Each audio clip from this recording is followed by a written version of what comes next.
Welcome to Dwell on These Things, a podcast of Dwell Community Church in Columbus, Ohio, where we take some time to discuss good things worth dwelling on, as Paul suggested to the Philippians in chapter 4. I'm your host, Paul Alexander.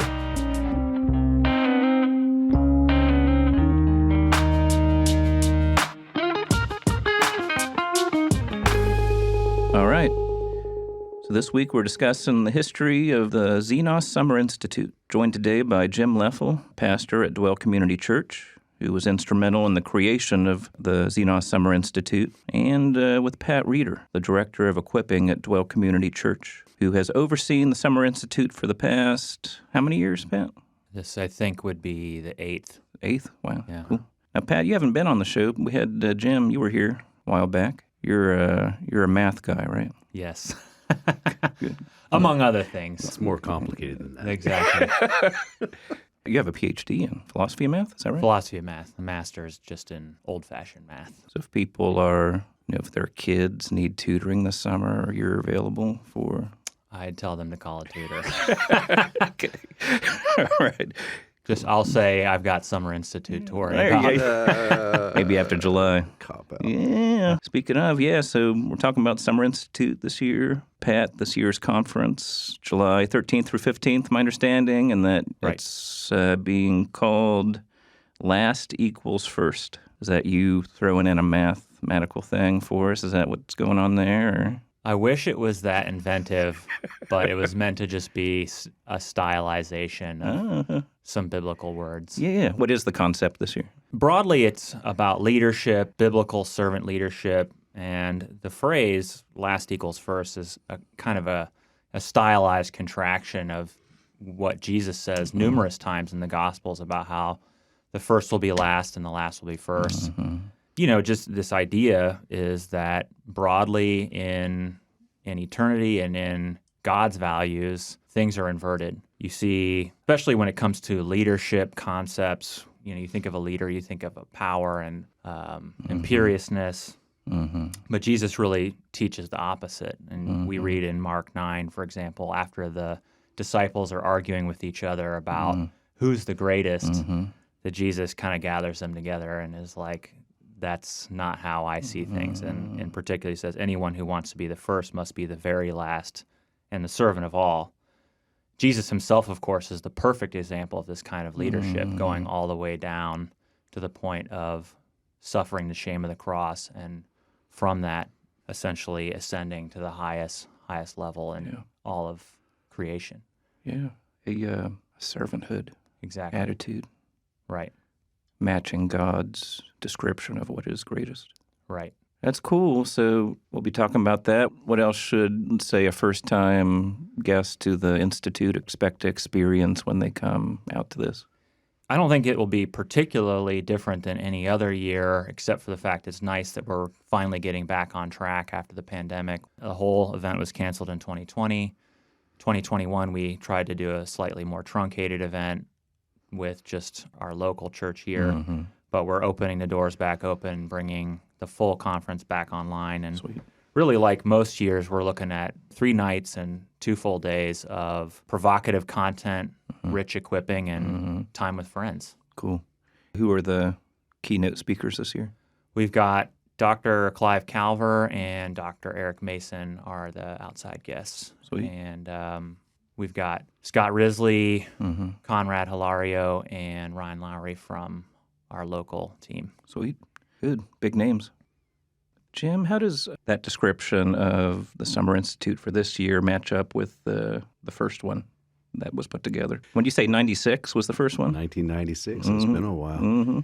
Well, there are some similarities that are significant, and there are some differences that are significant as well. The similarities would be just the fact that the whole concept of the first being last and last first emerges out of Jesus' teaching that his disciples are not to lord it over others like the world does. And so there's that contrast there between how do we think about something as important as spiritual leadership and how does the world see that? And so that critique of culture that Jesus was so masterful in is something that I'm seeing really tied to this year's conference title. And that would be in keeping with what the Summer Institute has always been about, which is speaking to culture. And I guess in terms of backstory, our fellowship has always been about understanding in a deep way cultural forms that influence people's thinking, the fortresses that are raised up against the knowledge of God in every generation.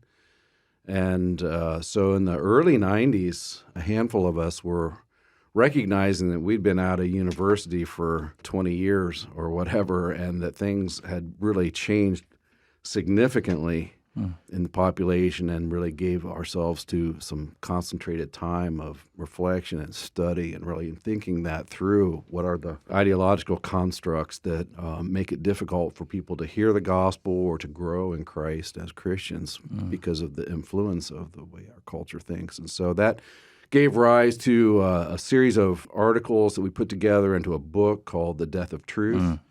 We had like a bit of a dog and pony show early on there, where we took this thing around to churches and universities and stuff like that. And about, I don't know, a year or so into it, Dennis McCallum, who edited it, said, we got to stop this. We're driving ourselves crazy with all this running around. We need to just bring people here.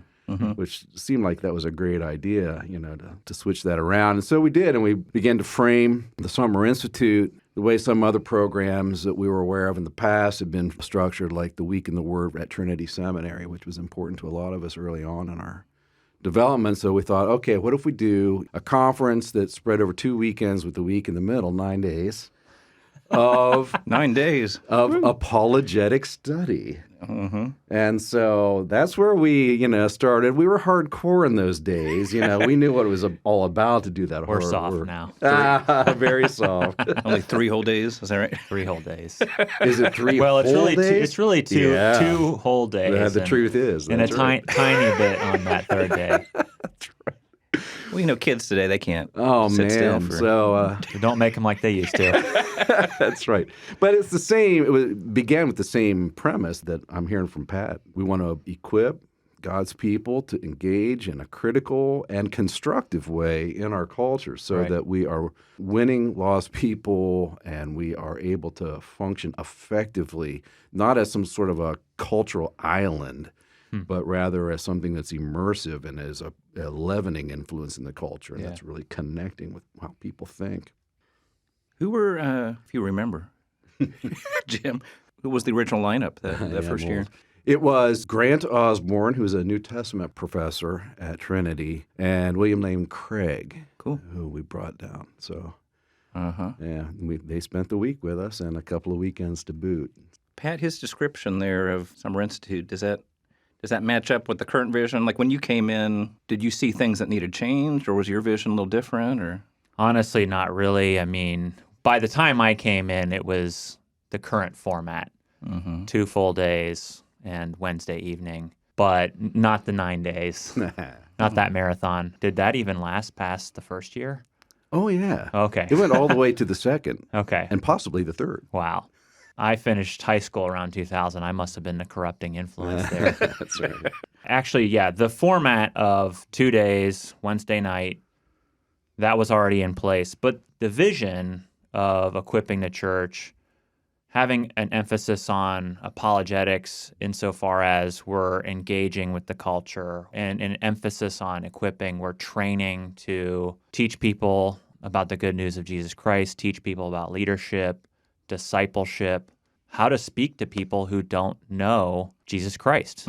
And one of the things that's interesting, I've been reading a lot of literature recently about the post-Christian world and stuff, and it's funny because I think in Columbus, Ohio, and at least the groups that we've been interacting with out of the university and around the university, this has been our bread and butter for decades.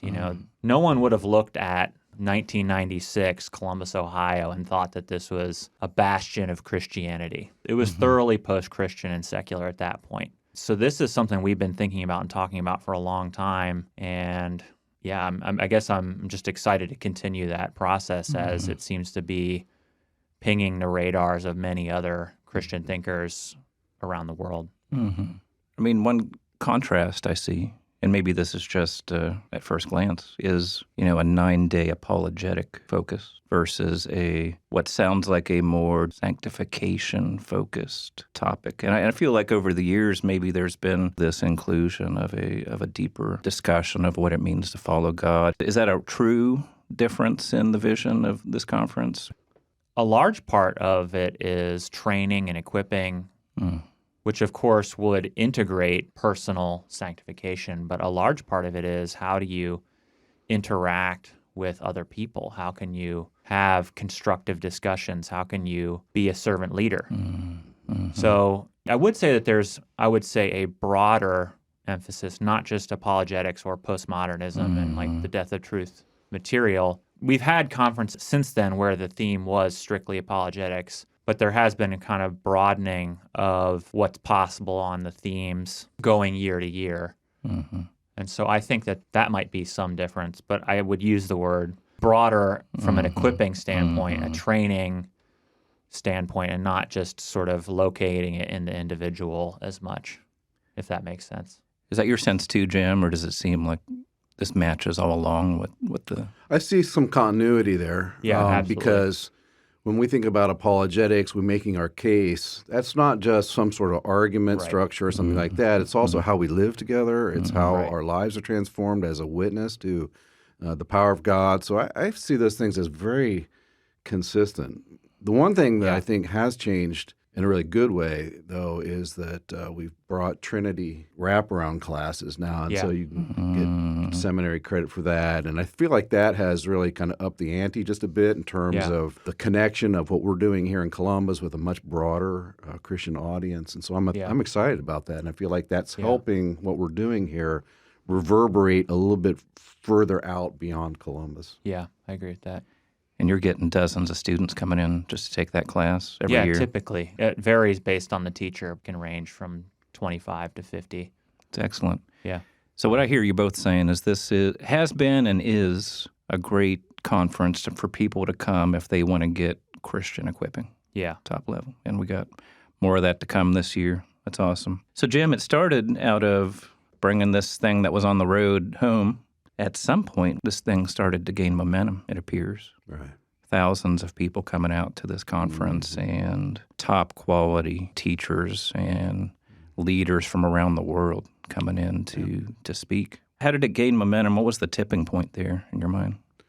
Well, we started out with people who were, well established and known. So William Lane Craig is, probably the top echelon of Christian thinkers, philosophers in the world today, and he knows everybody. And having studied with him for years at Trinity, it was easy to kind of develop a relationship there.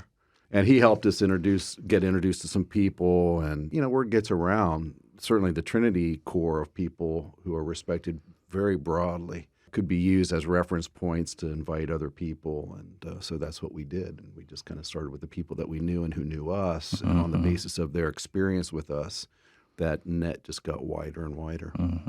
And a larger audience of people coming in. Sure. I know people from around the world signing up to come to the conference. Do we have any idea of the numbers of people that have visited? Or I know that year on year we see between 3,000 and 4,000 guests. Wow. A chunk of those, of course, are from our fellowship, Dwell. But we see people in the hundreds from outside of town. Folks coming from, the deep Midwest, Kansas, and or also, I don't know if that's deep Midwest, but, further to the west, we've had guests from Ireland, we've had guests from France. Yeah, so we're seeing people from around the globe. Real cool. And, looking back, pretty impressive list of speakers, besides Craig, guys like D.A. Carson, who you mentioned, Lee Strobel, John Lennox, Jeeth Fernando, Os Guinness, just a huge list of guys. You guys thinking back on the conferences we've had, who were the speakers that you feel like had the biggest impact? Os Guinness being here was super helpful and interesting. Just came with a different point of view on some things in terms of cultural engagement that I found helpful. A lot of people did as well. And no one tells a story like him either, so that was pretty good.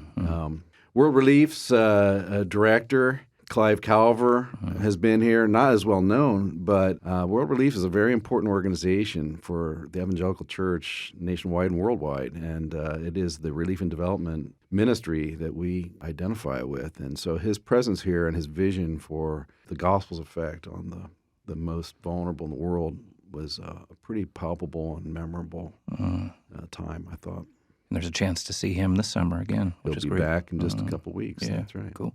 I personally remember being really encouraged by John Lennox Trinity class. Specifically, something that he repeated over and over again was the extent to which an excellent apologetic, or one of the best apologetics, or the best training you can give yourself, is to be masters of the Bible, knowing the Bible front and back. And as somebody who has probably more degrees than I need, I love learning, I love reading, and so it's not as though I would put any shade on diverse reading and reading widely. I mean, that's kind of my bread and butter naturally, but there was something really striking about that, both from the standpoint that it kind of fits with a theology of the sufficiency of Scripture, but it also has a kind of democratizing element. It's a non-elite position to be like, anyone who has a Bible and who really devotes themselves to that is going to be equipped to answer almost any question that comes forward. I remember thinking that was particularly striking, and I've observed that in my own life. Even if I'm familiar with a lot of stuff, I often find myself landing back in Scripture and raising questions about what the Bible actually says to people who are asking questions. That's good. I was thinking of Ajith Fernando coming and talking about suffering. Oh, yeah.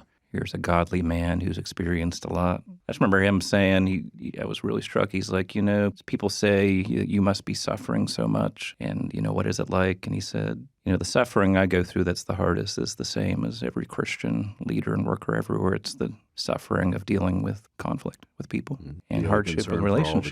Churches, as Paul says. Yeah. Just a lot of solidarity in that moment, I thought, with the audience. And godly dude. It'd be hard to measure impact of all these. We're obviously throwing a lot of resources into it every year to get speakers out, and why continue it? What's the value in this, do you guys think? Well, I just think of it as a source of real unity in our church around what we think is important and the kind of voice that we want to have in our culture. It's an opportunity to come together and hammer that out a bit each year. So regardless of the topic, I think that the continuity of that emphasis and that passion is critical to our keeping the main thing as a church. What I would say is very similar to that. I think within our church, one of the major impacts is that it's a coming together where, our members can hear some of our great speakers that are local. So, for example, XSI might have been one of the few times I would get to hear Jim Leffel speak, because he was often teaching in a different venue than the ones that I was attending. But then also, of course, we're bringing in speakers that we think have something to say to our people, people who are like-minded in key ways. So providing that venue for our whole church to hear from excellent speakers is important. When it comes to the wider Christian church, whether that's Columbus or Kansas or wherever, the deep Midwest. The deep Midwest. There is a sense in which, we're a distinctive church and we have a vision. And so there's a way in which they can kind of catch some of that and interact with some of that and try to make sense of that for themselves. And so we provide a venue for that where they can come, where they're not just showing up on Sunday. They have their own churches. This is a special event where we can come together as a wider Christian community to think about big issues and what God's trying to teach us. The whole church, and getting input from people outside of our church. Exactly. But also serving a broader community. I think. Exactly. I think that's a really critical point there, that an independent church like ours can become insular. Yeah. And kind of defined by its distinction.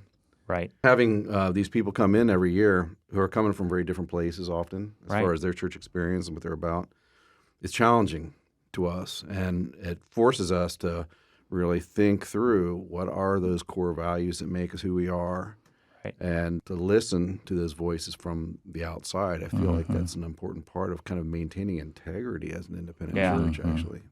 Yeah, and I think some of these speakers have, over the years, shaped some of our thinking. You mentioned Clive Calver. There were a number of missions-based groups that were coming through and kind of getting us thinking about church planting. And I think that this is a season where we're looking to learn in a lot of ways. This is a kind of annual opportunity to kind of ponder how do we want to be as a church? How do we want to think about things? And that's, of course, both for our members, but of course also for our leaders, as we're like, what does it look like to glorify Christ? What does it look like to share Christ with this world, with the United States and the global community as well? May he do that this year as well. Absolutely. Pat, do you envision a future XSI that is focused on math, like a whole conference on? I just don't know if that would fly.